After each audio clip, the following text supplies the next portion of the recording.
Hello. Hi, Penny. Welcome to the Modern People Leader. Hello, hello. Daniel, you doing okay today?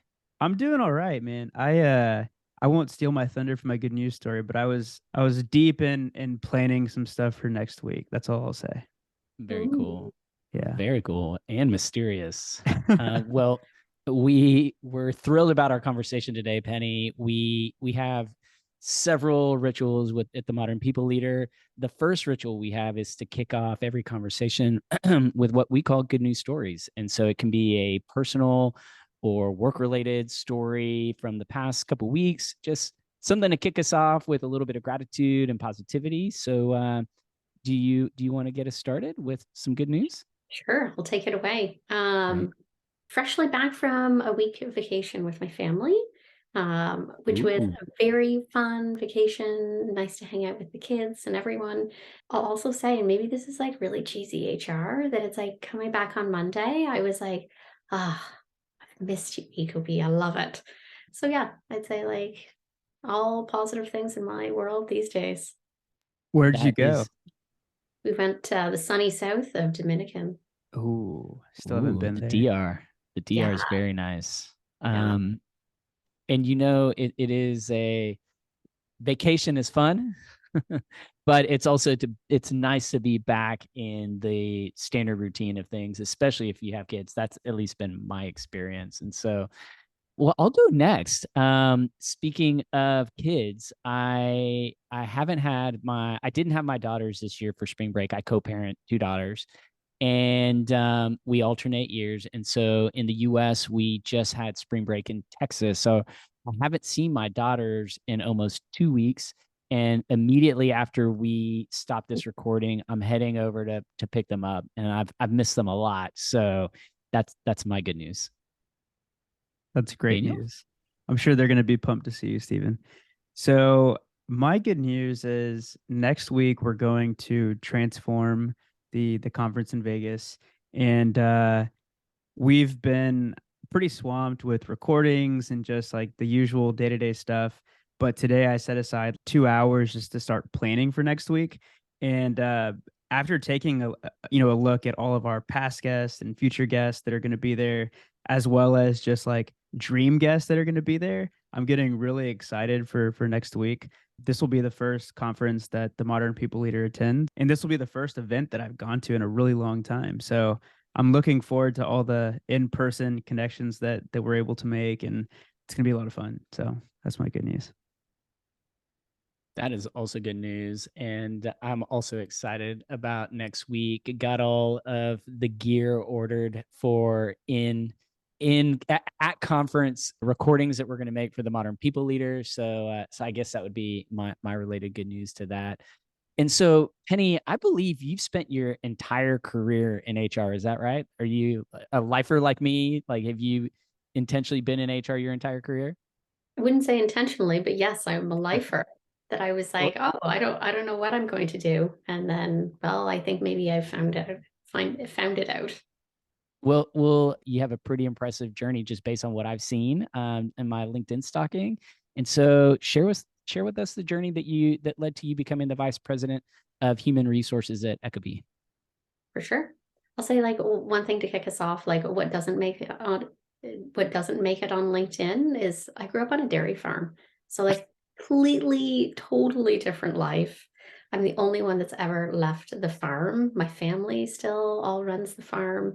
So yeah, when I was little, I didn't think I'd be like, yeah, I'll be VP HR at a tech company, big Canadian city.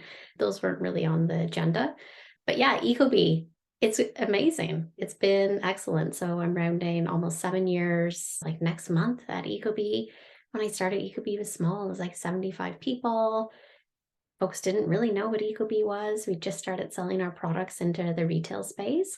So yeah, it's been like a great and wild 7 years because now we're like, over 500 people operating in 3 countries. We got acquired. So yeah, gone are the days of this like small 75-person company where I was the only HR person when I started. And so I love this that you've been there. A lot of the people leaders that we've met with recently have it's like 2 years less in their role. And so you've been at Ecobee 7 years. And so what was so this is a curveball question. This is just off the script. What did your HR team look like? What was let's talk shop. What was the structure, the format of the team? And, how does that compare to what the structure and the layout of the team looks like today? Yeah, completely different. Because when I got there was no HR. There was no one, nada. Like finance paid people. There was someone who sat at the front desk that added them into benefits, you know, just like very, very basic things. So, yeah, when I started, I was like, there is no way that we can achieve all the things that we want to. So, even before I signed the offer, I put together like a little project plan that I was like, okay, if I accept this job, this is the way that we need to build out the team to be effective. And Stuart, who's still my manager today and who's the CEO and founder of Ecobee, he was like, yeah, great. Yeah, let's do all these things. So I knew I was like in a right spot to begin with, that there was like a high buy-in of HR and the value that it could bring. So the team was small. So, started with like just a couple of us and then grew. And then about 8 months into it, we were 5 people. So, yeah, small and mighty team for a long time. And today it's 25 people, which is wild to think. So it's people operations, recruitment, and learning and development. But we don't really call it learning and development. We have it branded and we call it Think Lab here at Ecobee. Think Lab. How cool. Yeah. And so let's talk a little bit about Ecobee. So what you've been in business for a while. It sounds like you've been acquired, you scaled it, you've been acquired. I've personally never heard of Ecobee. So what is when you run into someone or a family member you haven't seen in a while, I guess this would have been years ago. Like how would you describe to them, what your core business is? Yeah. So what we do at Ecobee is we have a Planet Positive mission as a tech company, and we create items for the connected home. So everything from, cameras to thermostats, you name it, that's Ecobee. So we've been in the space for a long time. We're the first people that have ever created a Wi-Fi enabled thermostat. I love it. We talk in like the amount of kilowatts of energy that we've saved by the amount of thermostats that have been purchased. So we have this like marker that it's like at the company meeting, it's like, okay, well, what city have we taken off the grid? And in the early days, it was these like tiny little Canadian cities that like no one had heard of. And now it's these like, major American cities. So it's like pretty cool feeling when you can like see it out there. And it's also really interesting working for a product company. So as much as it's like, working and building this, it's like you can walk into a store or you can walk into your friend's house or whoever it is, and you can actually like see it out there in the wild, which I think is like a really fun aspect of the job. And so, Penny, I love asking this question. Why should we be jealous that you get to work and have been able to work at Ecobee for so long? Yeah, you should be jealous because it's such a like a meaningful work environment. So to me, I think it's like all of the fun, HR parts and growing an organization and seeing it through all these different inflection points. But at the core of it, it's like what we do and why we're doing it. So, all of our values that other great companies have, one of them that really stands out is work for the planet. So this is our like planet positive mission. And I think more, I guess, a lot lately in the last few years, people are really looking for like not only great jobs, but really like meaningful places to work. And to me, for me personally, like that really checks the box. Like going back to it's like, talking about the amount of like kilowatts of energy that we've saved. And it's like, the reduction to the grid and things like that. It's like, it just becomes like so much bigger than like the day to day working in HR. And it's like, well, what's the legacy for like future generations and for the planet? So those are the things. Go and be jealous of those. Those are definitely things to be jealous of for sure. So you briefly mentioned that when you joined the company, I think you said that y'all were at 75 people, and you've been there for the entire ride up to today where y'all have 25 people on the HR team. And I'm just curious, like looking back, what have been some of the biggest, lessons learned as you've been able to grow the team? Like, are there one or two biggest learnings that you think of when you think back on the last 6 years? Yeah, I'd say who you hire and when you hire them. So on the who you hire, we were always very deliberate, and even myself, like in HR, of like the type of individual to bring in. And I don't necessarily mean about like the resume or those things, but it's like what are those soft skills that they bring in like an environment that's rapidly changing. So it's like, looking for someone that, can be really flexible, someone who has that learning mindset, someone who wants to come in and like do many things and probably not have like too many days that repeat themselves. And those all sound like fun and interesting things, but I think for some people that are wired very much like that, where they really thrive and they love it and they can look around and they can kind of like see the future even beyond, that it's like those are the type of people that, we really look to that really helped, form Ecobee in the early days.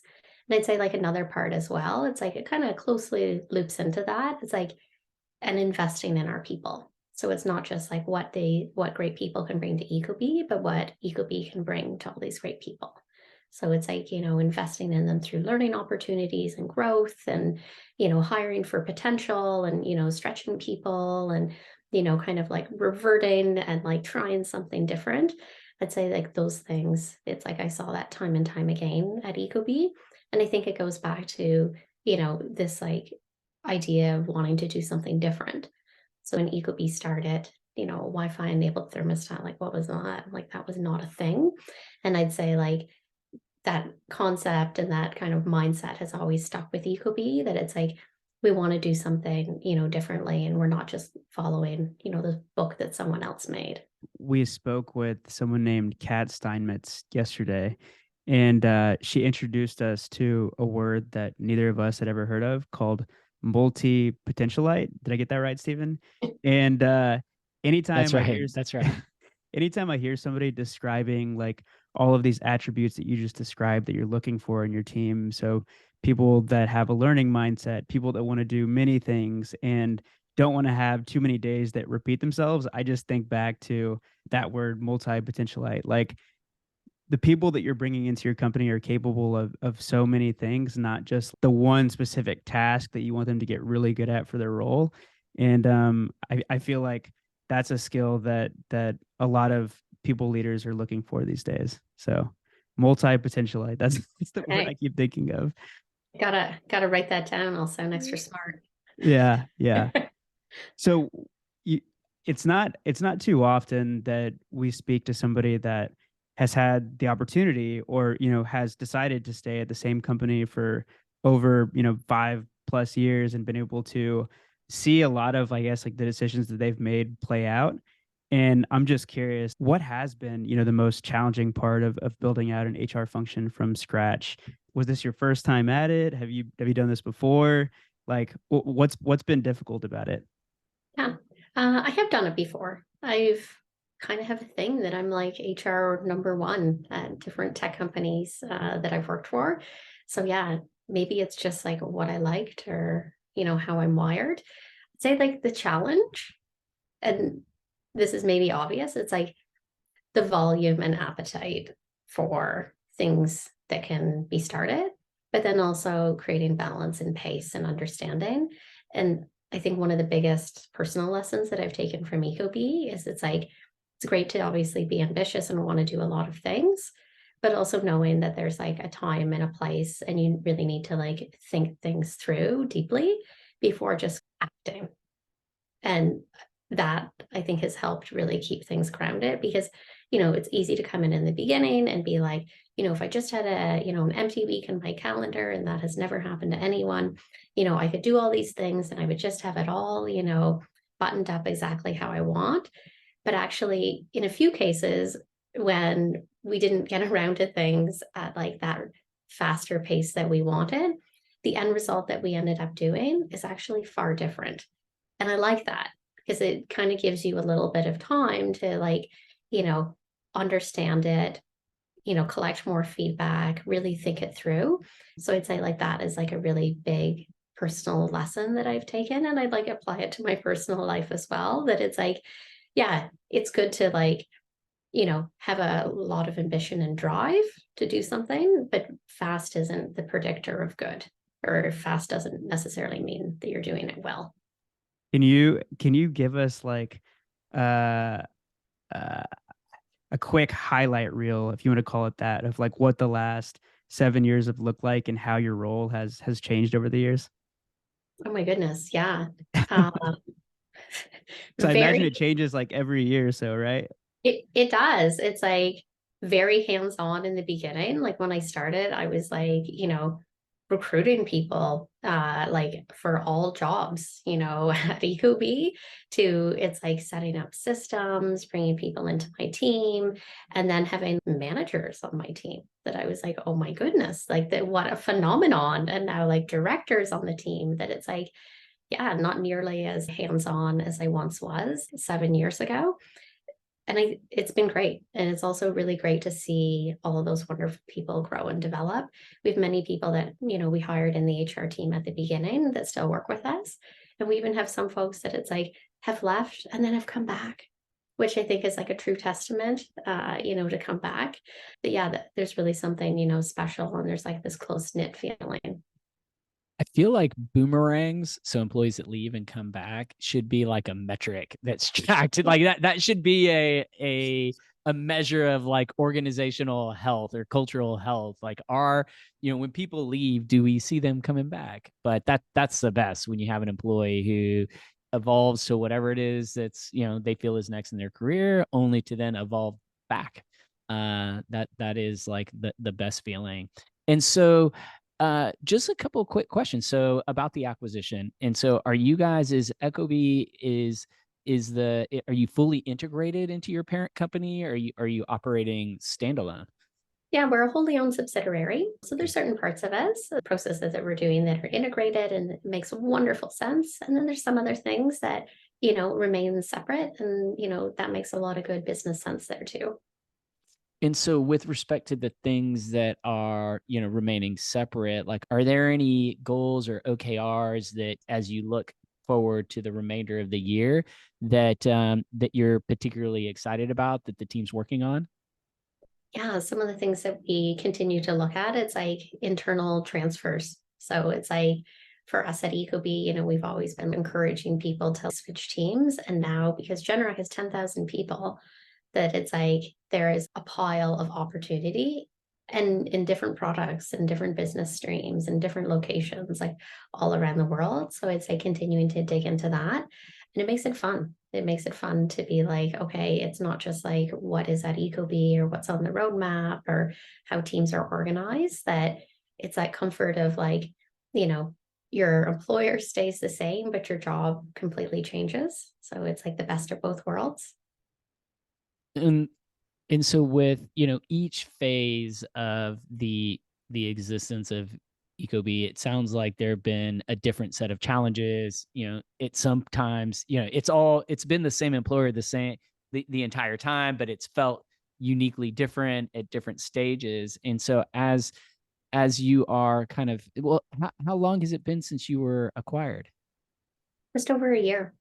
Just over a year. So you guys are like now through the hard initial, post acquisition integration. So what do you foresee the biggest challenges from here, just, in the people space? What keeps you up at night?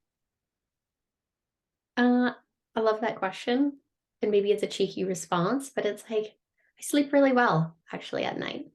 And I sleep really well because I try to have a really good perspective.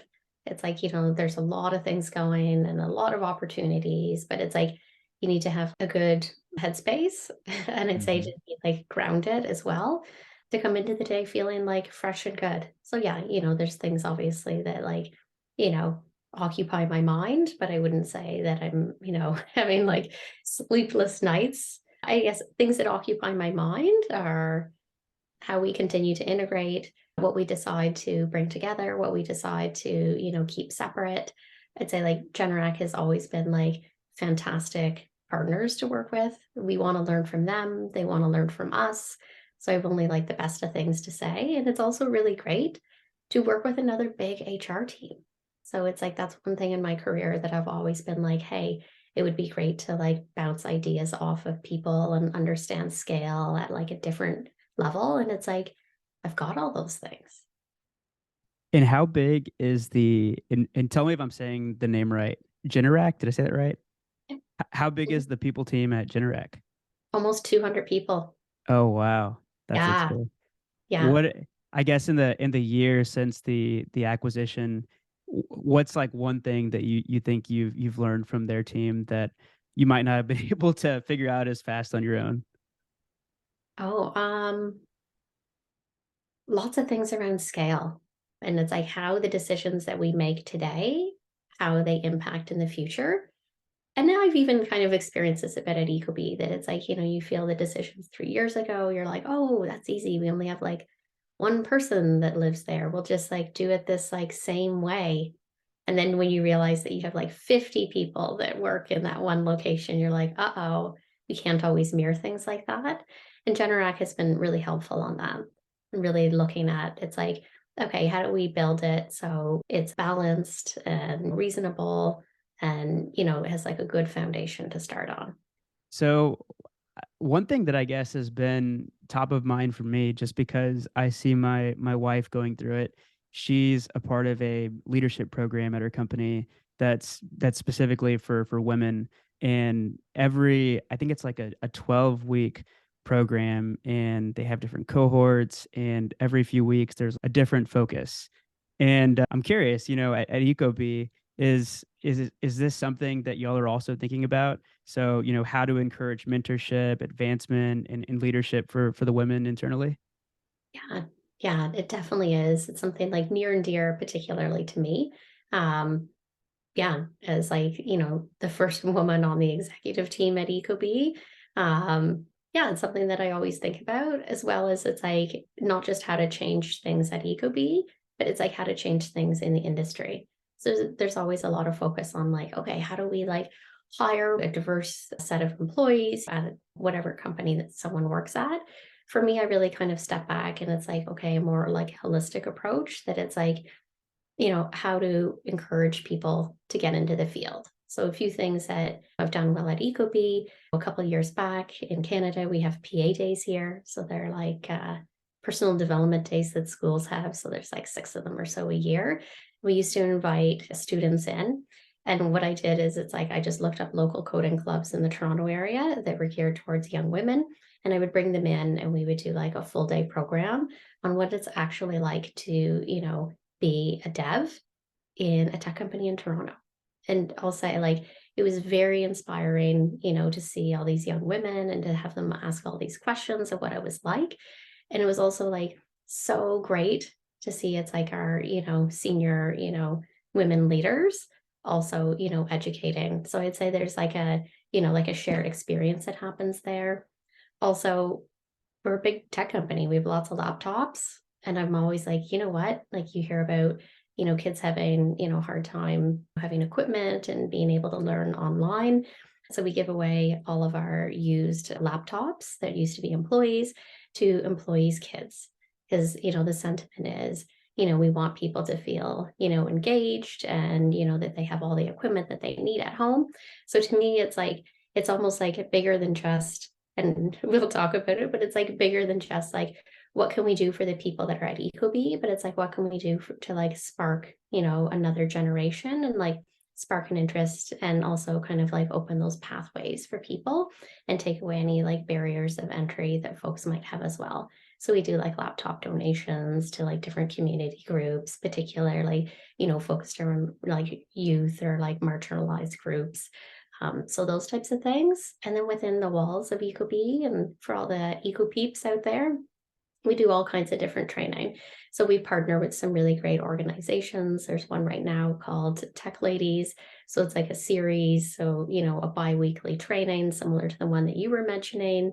A Rise Leadership we've paired with in the past. So that's been a fantastic experience as well. Yeah, so all these different types of initiatives. We have an internal mentorship program. So right now we have over 100 people being mentored. So that's pretty wild. It's like 1 out of 5 people at Ecobee are actively in the mentorship program right now. So yeah, it's wonderful to see that. I'm the executive chair and the person that started the DEI working group here at Ecobee. We run our diversity survey. We've done it for, is it 4 years, 5 years? I like to say we did diversity surveys before they were cool and like the thing. Before COVID. Oh Yeah. yeah, well before COVID, like before they were like the thing that everybody did. And I always like it that it's like when we run the diversity survey, we do it for our own knowledge and we're not doing it to like publish a fancy report. It's like we want to be better. We want to understand how eco-peeps feel. We want to, understand their sentiment, how we can be better. So yeah, I'll say like all of those different things. And the reason why I list them is it's like, because there are many things that you need to do. And it's not, just about bringing women into leadership roles, but it's really about creating like an inclusive environment for people coming in at a variety of different, ages or stages in their life. So, as the first female executive at Ecobee, what was that experience like for you? Like it's been great. Maybe it sounds bad, but I didn't really consciously think that I was like the only one. That it was like maybe you just like walked into the room and looked at everyone. It's like these are the people that I work with, and it's like the environment that I was in. So it's like highly supportive. Coming in as like the first ever HR person too, that I felt like I instantly had some champions that were like, yes, we have waited forever for this. So I felt like it was less about like, you know, who I am or what I look like, but it was more about like the ideas and the change that I could bring about. Um, yeah. Yeah, and as you think about that experience and developing future leaders at Ecobee, women leaders at Ecobee, what are some of the, important soft skills that you believe are critical in developing, women leaders at the company? Yeah. I'd say kind of the questions that I get often are like, around how to lead, how to work with people, conflict resolution, those types of things. And it's like someone that I'm mentoring right now, they were recently asking me around conflict resolution and looking for some tips and things like that. And it's like, as I reflect on it more, I'm just like, you already know all these things. Like, you're already so good. So I'd say, like, just always being kind of like open to learning and to listening. Yeah, and it feels like conflict resolution comes up as like the hot topic all the time when I'm actually like, I think that a lot of the women leaders that I've worked with actually are very good at it already. What are some of the tips that you give, or people maybe already are intuitively doing around conflict resolution? It's something that I don't think we've ever talked about on the show. uh, being an active listener, and I mean like a real listener, not just listening for the pause in the conversation so you can say something. That, and it's a empathy. So it's like understanding where someone is coming from, how they're feeling, those types of things. Yeah, it's starting with that and keeping, like a real, like practical and grounded approach. And earlier you made a comment that I was like, that's really awesome that at Ecobee you're not only looking at, making improvements, but, like changing the industry, like making a bigger impact. And, when you think about gender equality and women in the workplace and, the topic that we've been riffing on, the last 5 or 10 minutes, what do you think it's going to take to to really see an impact, not just at the company, but just like in a more general sense in the tech world? You mean like how to actually balance How to things in the tech world? and how to improve, the gender equality, all across the board, from representation to, pay to, whatever the dimensions are that you guys are consider kind of the most important. Yeah, that's a good question. It's like a deep question. To me, it's like, it's continually doing all the things that, we're all doing today, but it is like focusing on like a younger generation. And it's like, I look to my kids and I, kind of see some of the like stereotypes and biases that already like creep into like, younger life. And I think that it's like, okay, well, no wonder people end up kind of choosing a path. So I'd say it's like giving, people lots of like, opportunity and encouragement and like ability to like try and fail and pick up and like learn all again. So I'd say like those types of things. The big part of it is like creating an inclusive environment and not just like saying that, oh yeah, it's inclusive and everyone's happy, but it's like really taking a chance and really understanding and really getting to know where people are coming from and really hearing what people need and what people want. And I think it's like kind of bringing down some of those barriers. Yeah. Stephen, so I have a question for you. Actually, I'm gonna put you on the spot. So with Okay. with two daughters that are they're under what, 13? How old's Yeah. Astrid? They're Okay. they're under 13. Like, what do you think? What do you think their biggest expectations are going to be going into the workforce when Uh, when they enter it?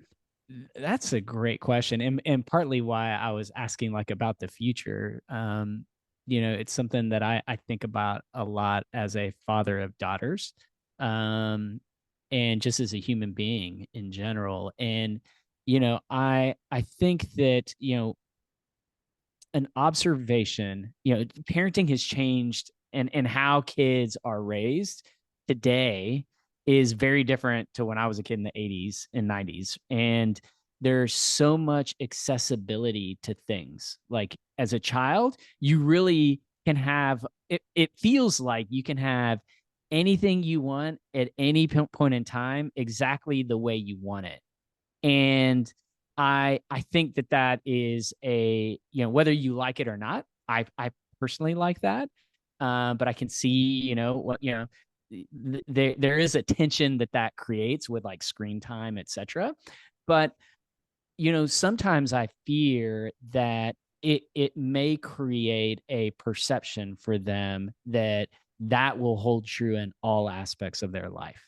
And the reality is that isn't necessarily true in the corporate slash working world. You can't, it's just not structured and set up to be that way. As we were just talking, like things like inclusion, companies are investing in inclusion, to create, to lower the fence so that everyone, can come in and participate. And so I sometimes fear though that there's just that expectation that it's going to be that way. And so, the balance for me is like, okay, how do we raise these girls, these young women in a way that is consistent with what they're seeing, day to day, that yeah, the world is, is our oyster, like we can do anything, but also the instill some of the harsh realities that it's not an equal playing field. And as much as we talk about it, and and yeah, you can say that everything, there are folks that will talk about merit and work hard and good things will happen, but it's not an equal playing field the way that I look at it. And I think the data points to that. And so it's like, how as a parent do I balance that the harsh realities that not everything is going to come easy the way you want it. And so that's the part that keeps me up. And that's why I asked about the future. And I love the notion that we've got to start earlier. And but that still doesn't change the kind of current steady state of the culture that most, if not all organizations are operating in. And so I know there's some outliers there, but generally speaking, I do think there's still a lot of progress that needs to be made when it comes to, gender equality. Yeah. Yeah. Sorry, no, go for it, Penny. I was going to say, yeah, I agree. It's like, there's definitely progress, but I'd also say, like, for myself personally, that it's like, yeah, I could have, stayed back living on the dairy farm. And, that was probably the life that was like laid out. But it's like, I don't know, I knew as a little kid that as much as like that life is great and fun, that it wasn't me. That it was like, I think there's like something like innately in like, I don't know, people or how they're raised, that it's like, it isn't always just like this like easy straight line of like, I worked hard and then that happened. That it's like, yeah, there's ups and downs, And it's like, you know, you learn from those things and you try to like challenge yourself to do something different. And I feel like I've done a lot of those things that it's like, yes, it could have been just really easy for me just to like stay living on the farm and do all of those things. But it's like, you know, I guess there was something in me or some sort of drive as like, you know, a 17-year-old to be like, you know what, that ain't for me. And I'd say like being maybe conscious of those things, or it's like, you know, some of our like women leaders out there to be like, you know, and instilling that, you know, same feeling in our like young, you know, daughters as well. I was talking to a friend the other week, and she's, I think, like a third or fourth grade teacher, and she doesn't have any kids yet, but she's planning on having kids here in the next few years. And the one thing she kept repeating to our group over and over again is that we all have to promise that as parents, we will make it clear to our kids that we don't know everything and we don't have it all figured out. And uh I don't know, I think to your point, Stephen, like that'll almost help our kids realize that it's not always going to be easy, and that the reality is nobody, like we kind of know what we're doing, but nobody really like knows 100% what they're doing. And that should actually give them encouragement to try new things, because I think that the belief that I had, at least growing up, was that everyone that was successful always had it figured out, and it was just like this easy path for them and they had all the answers, when in reality that's not the truth. And the other thing, sorry, Stephen, go. Yeah, no, I totally love what your friend shared. And because and it seems easy. Like my daughters, they live a very privileged life. We live in with a lot of privilege and a lot of abundance. And when but you know, I work hard, their mother works hard to do all of these things, but you don't see that as a child. You just see, the outcomes. And so I think that that is great. And when you get to the corporate world, there it's a lot of hard work. Like I just think about the 75 employee organization that Penny, that you joined at the very beginning, and all the blood, sweat, and tears that went into creating what the amazing, products and company that you guys created. And that I wasn't part of that, but I can imagine that that wasn't an easy process. It wasn't like you brought people on and it's like, all right, join the ride, like let's go. Like, no, it was like, oh, okay, you're part of the team now, so roll your sleeves up, because we've got a lot of work to do. And sometimes for kids, I fear as though that part, the hard work part, gets missed in all the things that are available. But I'll leave it at that. Sorry. Yeah, the one other point I was going to make was on uh, diversity and inclusion, both on how a company speaks about it externally, but also internally, and the actions that they actually make. And I think it was Marari from CVC Partners or CR Lakhani from Dashlane. I can't remember. We had a group chat a couple of weeks ago, and one of them was citing a recent article that came out, and there was a stat on the generation of workers that aren't in the workforce yet, and how they won't work for a company if they don't believe that the company stands for the same things that they do. So when I originally asked the question, when I posed the question to both of you, like what expectations do you think your kids will have going into the workforce, that was that was sort of the angle I had. So I don't know. I do think that if it's not something you're focusing on, then you definitely need to, because that's like top of the list for everyone that's working, that it's going to enter the workforce here in the next 5 or 10 years. Yeah. I'd say like, yeah, of course, it's like companies need to focus on this, but I also think companies need to be like honest and like honest on the open mic that it's like, we don't know all the answers and we haven't always made all of the right decisions. And at times, I think it's like just hearing that on the other end is almost this like deep sigh of relief. So yeah, it's just like feeling like you were saying before that it's like, parents have all the answers and it's like no one has all the answers. Like stop fooling yourself that it's like, yeah, there's like the coulda, woulda, shoulda, like if I went back in time and like what would I change type of thing. And I think it's also just being like really open and wanting help and wanting to figure out these things because it's not just, the executive team, at Ecobee or any other company that will like, radically change, diversity in the workplace. It's like, the collective employee body and like what we can do and what we can learn from each other. Like we had someone at Ecobee, Dave O'Doyen came in. He's fantastic. And he is like a diversity consultant, I'll say. He doesn't call himself a diversity consultant, but he came in and he educated the exec team on like what really is diversity. And it wasn't just like go out and do these things and run these programs and this is how you measure it. And it was really just like this like honest reflective situation or like series of like sessions that we had, and I found that it was like really profound and he looked at it in such like a different way, and he's been really successful doing this at other companies and really bringing about change and bringing about a lot of education and kind of like reducing that fear of like not always knowing the right answer and being like okay to say that. There's something so attractive about anyone, whether it's a person or an organization, that's able to just be honest about what they know and what they don't know. And if they don't know, acknowledging the fact they don't know it, but they're working at it. Like they're trying to get better. Like everyone can respect that, versus the person or company who pretends to know it all. Because I don't know. I feel like a lot of times you're like, oh, they're full of it. Like they don't actually know anything. Yeah. So we have a few minutes left. So we're gonna move into the rapid fire questions. So we ask the same set of questions to every guest that we have on, and yeah, let's see how quickly we can get through them. Okay, So let's go. question number one: how do you define a modern people leader? What are the traits and characteristics?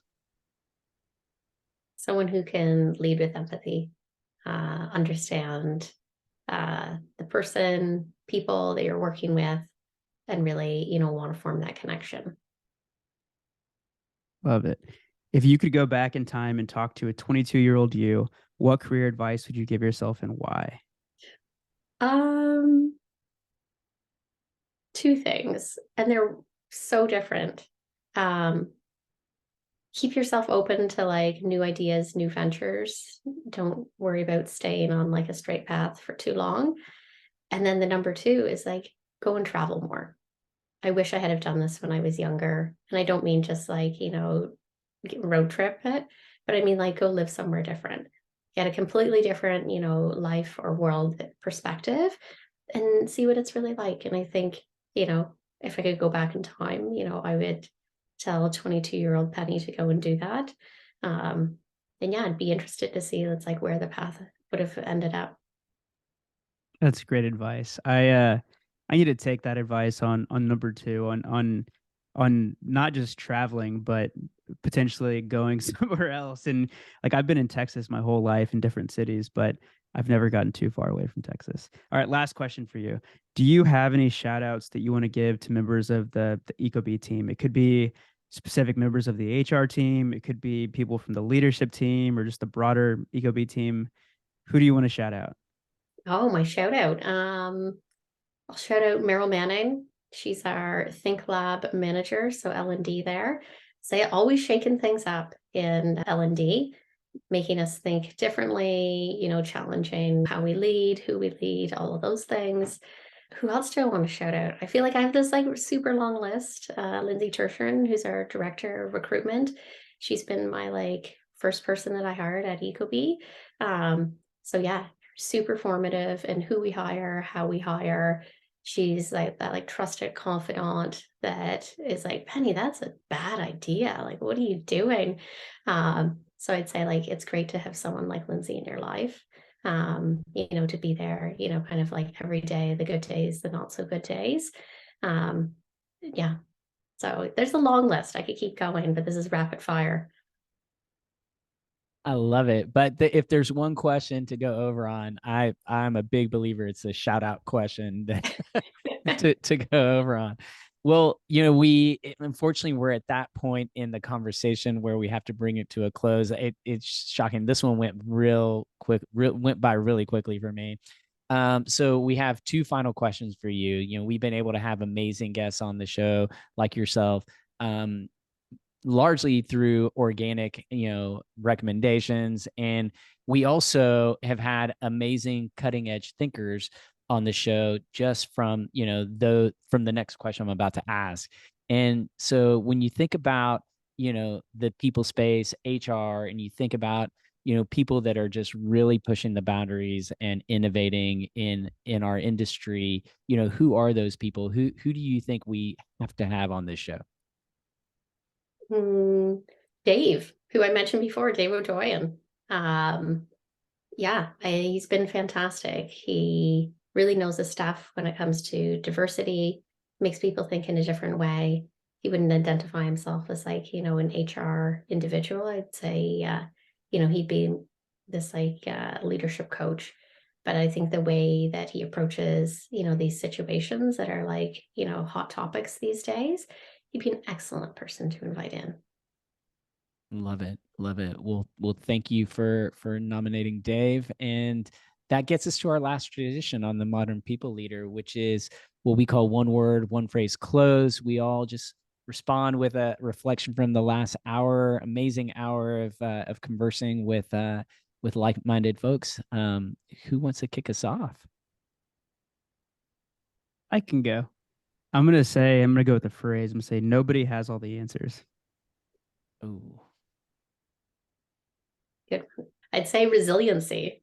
Um, yeah, and that it's I'm like gonna no 2 days are the same, and it's like being to like learn and pivot and change and start all over.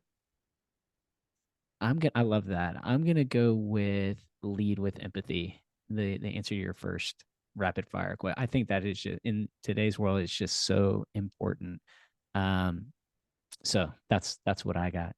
Well, this was an amazing conversation, Penny. It flew by. So much fun. Thank you for being a great sport and letting us ask off script questions and dig into areas that that we didn't originally plan on.